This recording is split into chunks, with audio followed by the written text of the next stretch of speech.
Hi everyone, I wanted to show you today how I make our bread. I've been making our family's bread for years, but the way I make it now is actually a new method that I've only been using for probably about 6 months now. And basically that is to use a sourdough starter.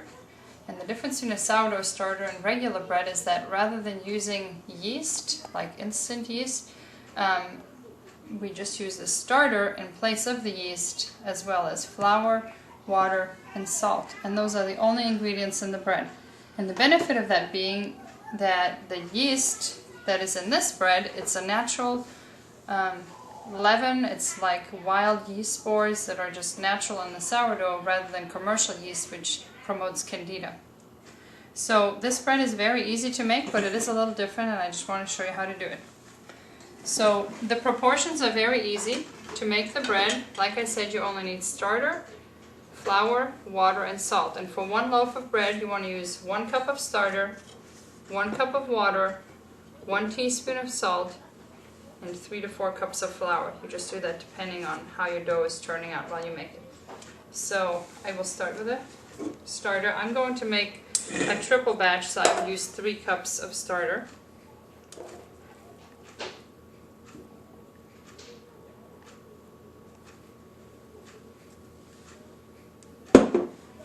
That's 2 cups right here.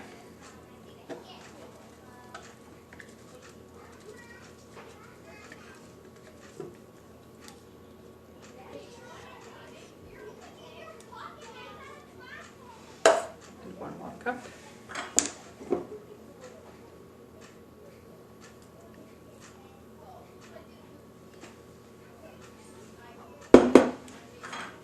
Okay, that's the 3 cups of starter, and basically this starter I keep in my fridge year-round. I bought this starter already ready from Azure Standard. There's a way to make your own. I do not feel confident making that in our climate. I bought it ready, and I highly recommend you do the same. It's very easy and it's inexpensive, and you can just keep it going. It's not a major expense. So that was the 3 cups of flour. I'm going to add 3 cups of water. By adding the water after the starter, you kind of get all the residue out, so you're not really wasting any.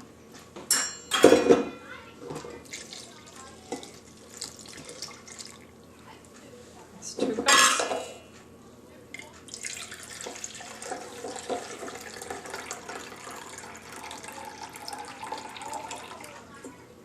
3.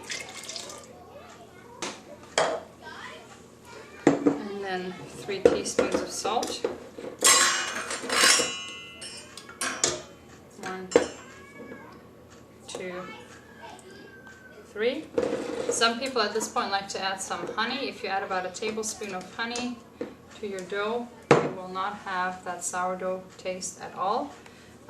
For bread, I don't usually do that. I only do that if I make cinnamon rolls or something. And then the flour. Now, I milled my flour fresh here from wheat berries. You do not have to do that. The flour you want to get is organic whole wheat flour. You don't want pastry flour. You can use organic bread flour, but really just any regular plain old whole wheat organic flour will do.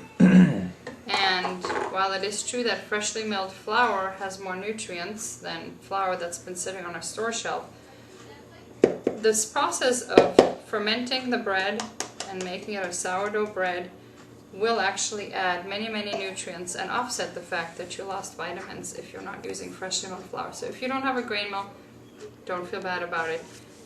It is more cost effective in the long run if you have one, but if you're not at a point in your life where you can have a grain mill, regular flour from the store will do just fine. I'm going to add 9 cups to this. And it's not that exact of a science. You don't have to agonize over it. You can add a little more flour later or a little more water if it's necessary. That's 3, 4, 5, 6, 7, 8, 9. Now I have a 5-quart KitchenAid. If you have a 5-quart or larger, I recommend you can do the 3 loaves at one time. If you have a 4-quart or small, I would only do a maximum of 2 loaves. So 2 cups of starter, 2 cups of water, and 6 cups of flour, so you don't overcapacitate your machine. If you don't have a stand mixer at all, you would at this point start kneading the dough by hand and adding flour as is necessary to get a good consistency. So I'm going to go hook this up to my KitchenAid right now. So I have my dough ready to go now here in the stand mixer. I put it all in here with the kneading hook on.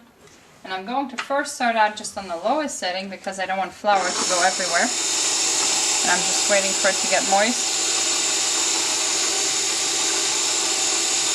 The instructions of your KitchenAid will tell you never to go above the 2nd out of 10 speeds when mixing or kneading dough. I don't find that necessary. I often go up to 3 or sometimes even 4, and I've not had problems with that, but again, you don't want to have your dough too stiff to do that. So now that it's starting to come together, I can kind of turn it up a little. And this is really just, over time you will learn what the dough is supposed to look like. It will look like any yeast dough when it is done kneading. So I can tell right now it's still a little bit too wet, so I'm going to start adding a little bit of flour as I go.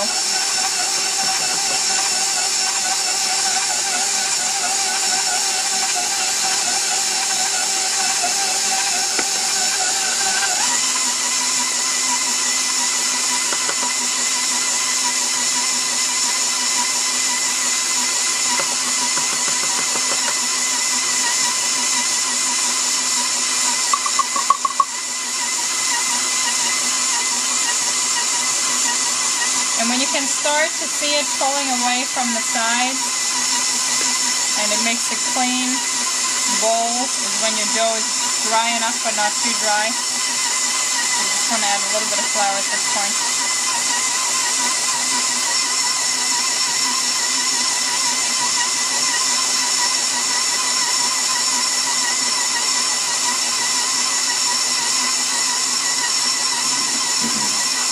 Pulling away, but it's not making a ball yet, so you want it to pull away and make a neat ball. There it goes, that's it.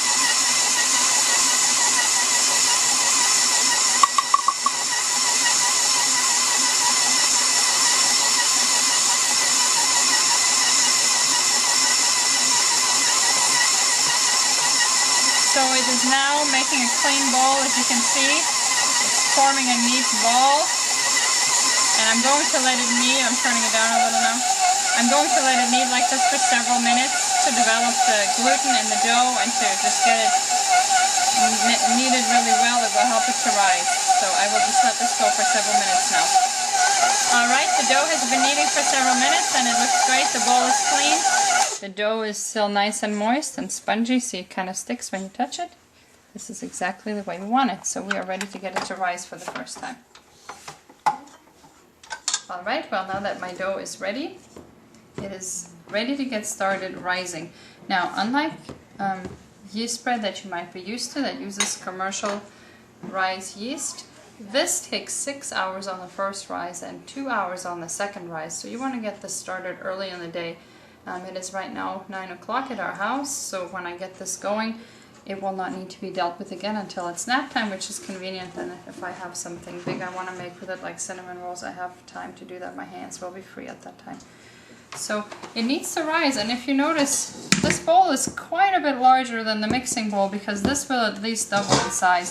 If it's nice and warm out and your sourdough starter is doing really good, it might even get bigger than that on the first rise. So I just grease this bowl really well. I use sunflower oil for that.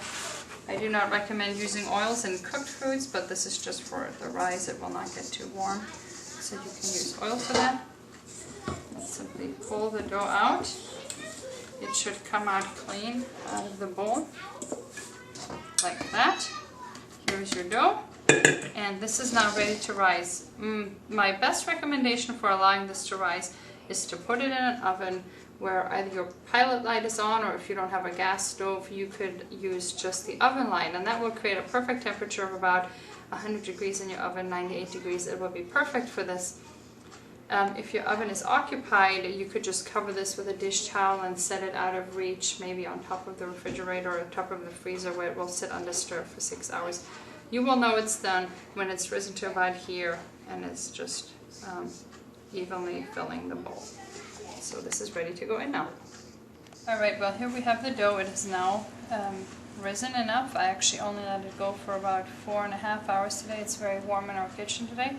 You can tell by the way the dough looks, and also if you peel it away, you can see that it has nice big bubbles. It has risen plenty here. So what you want to do is called punching down the dough. Basically just knead it through to get all the air out. You will find it very easy to work with at this point. No need to put it in the mixer. And at this point your dough is finished. You can make it into whatever you want to make it. I'm making bread today, but you could at this point roll it out and make it into cinnamon rolls. You could make baguettes or a pizza crust out of it, whatever you like to do. I'm going to make breads with these. So I have these bread pans. I recommend, the brand is Nordpro. You can buy these on Amazon or on Azure.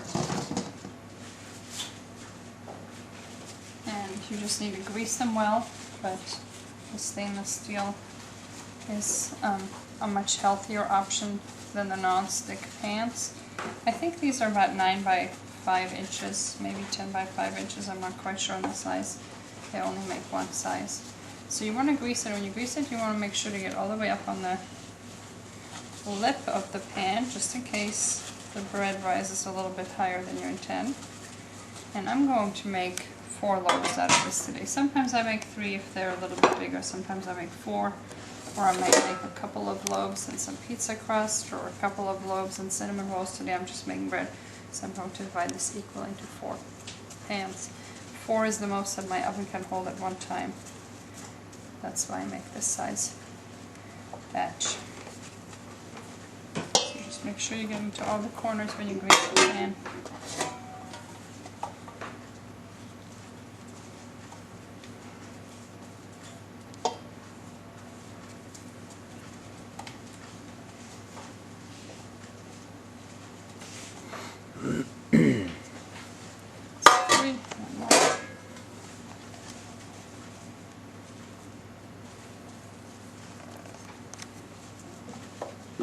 And 4. So these are all nicely greased. I'm going to just take the dough and just eyeball it, cut it in half one way.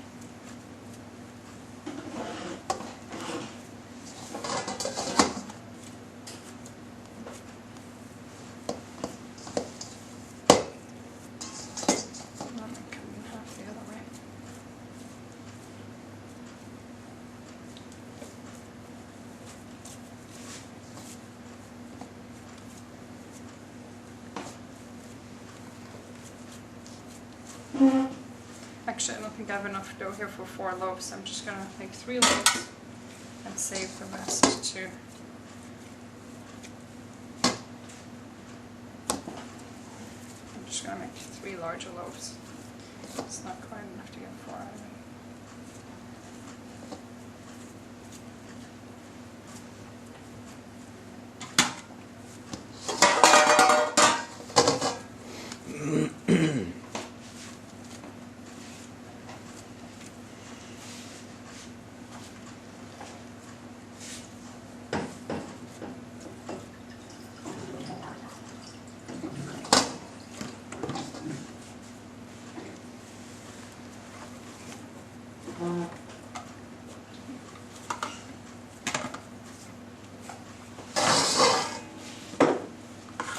Alright, these 3 loaves are now shaped. They're going back in my oven that still has the oven light on, so it's nice and warm in there. And when the loaves are about even with the top of the loaf pan is when they have risen enough, and I will move on to baking them. Okay, so as you can see, the 3 loaves have risen real nicely right now.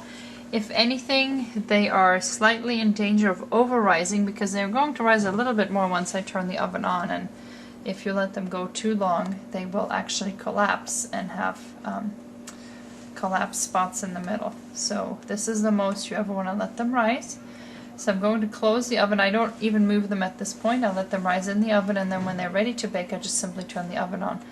In my oven, I bake these loaves at 350 degrees for about 25 to 30 minutes. Cool. If your oven runs very hot, you want to turn the temperature down a little. You will have to experiment with that. You can tell that the loaf is done when you take it out and you tap it and it sounds hollow. So I'm going to close this up and turn on my oven. Alright, well, the loaves have finished baking. You can tell by looking at them that they rose a little bit more in the oven. Also, when you tap them, they kind of sound hollow and they look done overall. Now the crust outside, it's not just hot, but it's also crunchy. So if you want to make it easier to slice them when they're cool, what you want to do as soon as you take them out of the oven is to rub them with some butter, and that will make the crust very nice and soft.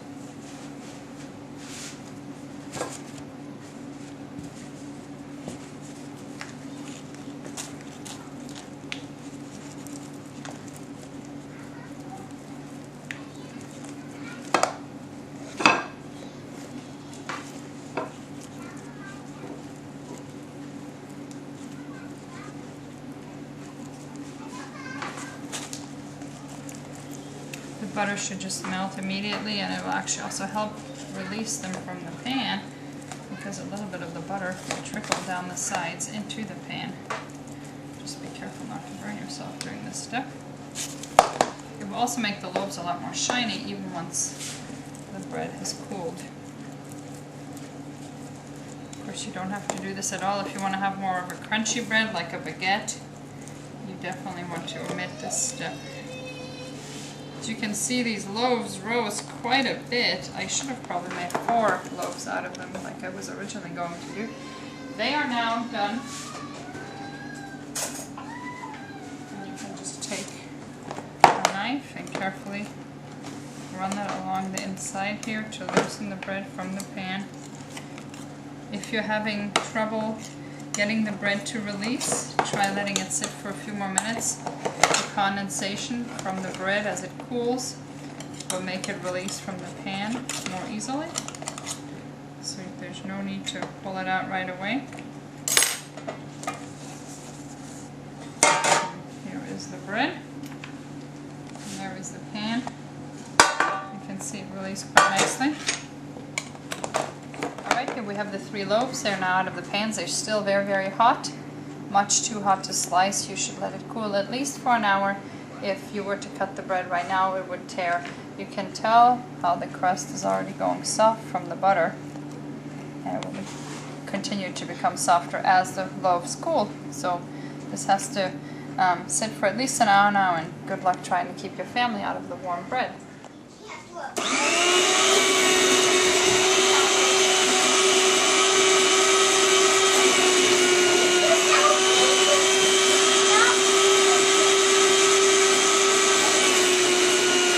Alright, this is the inside of the finished loaf. You can tell the crust is very soft. It has risen beautifully inside as a really good crumb.